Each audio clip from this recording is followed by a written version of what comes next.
आज महुआ धर्म नगरी में आचार्य भगवान श्री विद्यासागर जी मुनिराज के परम शिष्य परम पूज्य मुनि 108 श्री शाश्वत सागर जी महाराज का सायं भव्य मंगल प्रवेश संपन्न हुआ। इस पावन अवसर पर भक्तों और श्रद्धालुओं की भारी उपस्थिति देखी गई। इस मंगल प्रवेश में पंडित ब्रिजेश कुमार शास्त्री, छवि जैन, पंकज जैन, मुकेश जी सेठिया, अध्यक्ष मुकेश जी अजमेरा, मंत्री सुरेश जी सोनी, कोषाध्यक्ष सुरेश काला, कमलेश अजमेरा, दिनेश सोनी, मनीष सेठिया, लड्डू अजमेरा, भाविक काला, बालिका मंडल, साक्षी जैन, खुशी जैन एवं महिला मंडल की विशेष उपस्थिति रही। श्रद्धालुओं ने धर्म और अध्यात्म की इस दिव्य यात्रा में भाग लेकर धर्मलाभ प्राप्त किया। माना गया है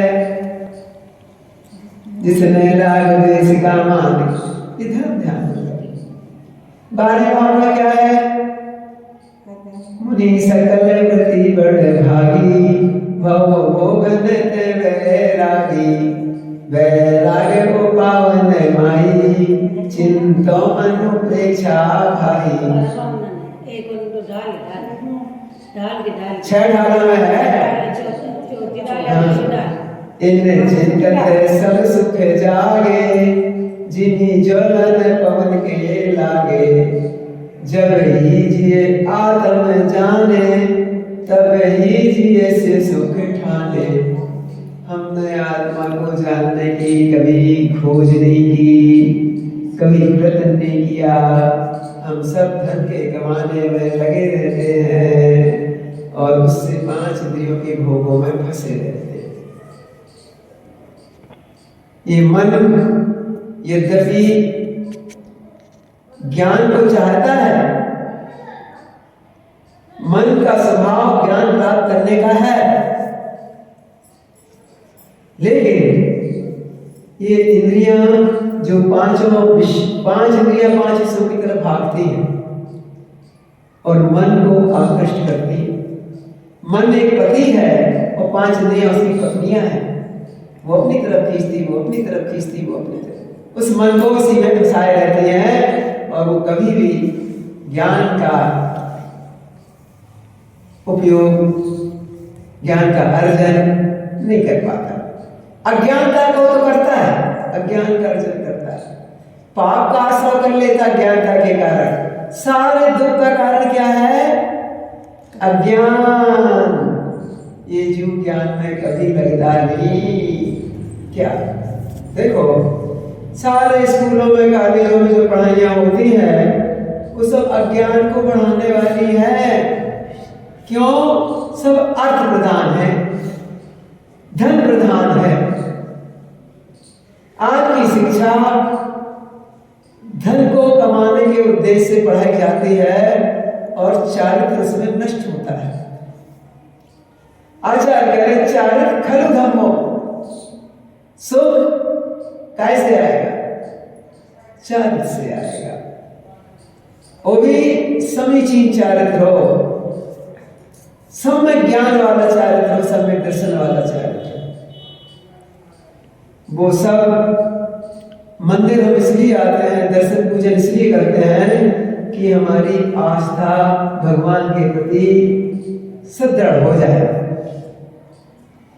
आस्था अगर सुदृढ़ होगी तो ज्ञान भी सुदृढ़ होगा। आस्था और ज्ञान, ज्ञान इसको कहते हैं जो वैराग्य को बढ़ा दे। ज्ञान का फल क्या है? वैराग्य। किससे वैराग्य करा दे? संसार से, शरीर से और भोगों से। पर पदार्थ जितने भी हैं वो सब हमें नारकी पीड़ा देते हैं, दुख देते हैं और हम जिंदगी भर उन्हीं को इकट्ठे करने में लगे रहते हैं। क्या? प्रत्येक पर पदार्थ आपको जन्म मरण करवाएगा और नारकी पीड़ा देगा। इसलिए आचार्य कहते हैं जितनी आवश्यकता हो उतनी इकट्ठा करो, ज्यादा करोगे तो बहुवाद परिग्रह नारकस्यायुषा। यदि ज्यादा हो तो समन्वयाचार्य ने श्रावकाचार्य ने बता दिया कि 25% तुरंत दान के लिए निकालो, 25% जोड़ के रखो, इमरजेंसी में गृहस्थी में खर्चे आते हैं, 25% में अपने व्यवसाय बढ़ाओ। दुकान है, खेती है, गोपालन है, वो बढ़ाओ 25% में और 25% ही घर का खर्च चलाओ। ये बांट दिया हमने। यदि तुम गरीब हो, मध्यम श्रेणी तो 10% कर लो, 10% तो दान के लिए निकालो। बिल्कुल गरीब है तो भी 2% तो दान करें, प्रतिदिन करें। इकट्ठा हो जाएगा तो छोड़े नहीं जाएंगे उससे पैसे, जैसे सरकार तनख्वाह में से काट लेती ना। ऐसे ही दुकानदार को चाहिए, एक दुकानदार है, उसने कहा जितनी बिक्री आएगी उसका हम 2% दान देंगे। अब मान लो 10,000 की सेल आ रही तो कितना देगा वो 2% में? 200 रुपये हो जाएंगे उसके। क्या 1,000 की बिक्री में 20 रुपये हो जाएंगे, 100 की बिक्री में 2 रुपये। और तुम निकालना चाहे तो 1% निकालो, तो निकालो जरूर।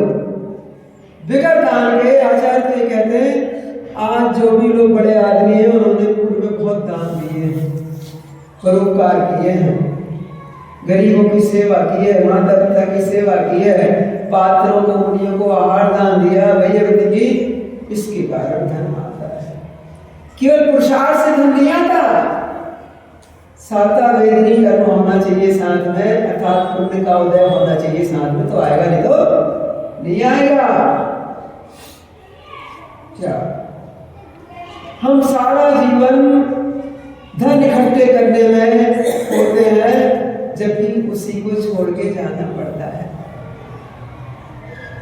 हम वो चीज इकट्ठी करते हैं जो छोड़ के जानी है, और उसके इकट्ठे करने में जो पाप लगा उसको भोगने के चले जाते